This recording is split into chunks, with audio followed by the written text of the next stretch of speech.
সপোনত কাৰোবাৰ পৰা টকা পইচা লোৱা কি কথাৰ সংকেত দিয়ে। নমস্কাৰ বন্ধু বান্ধৱীসকল, আপোনালোকক মোৰ চেনেল সপোনৰ ৰহস্য নামৰ চেনেললৈ স্বাগতম জনালোঁ। বন্ধু বান্ধৱীসকল, আজি আমি এই ভিডিঅ'টি জানিম সপোনত যদি আপোনালোকে কাৰোবাৰ পৰা টকা লয় তেন্তে ইয়াৰ কিহৰ সংকেত মনা হয় বা শুভ নে অশুভ হয়, নকাৰাত্মক নে সকাৰাত্মক হয়, তাৰে বিষয়ে আজি আমি এই ভিডিঅ'টিত জানিম।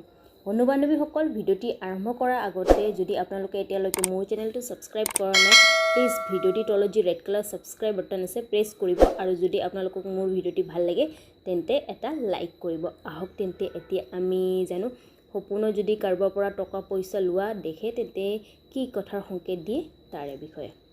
স্বপ্ন শাস্ত্ৰ অনুসাৰে এনেকুৱা সপোন ব্যক্তিৰ কাৰণে শুভ সপোন মনা হয়।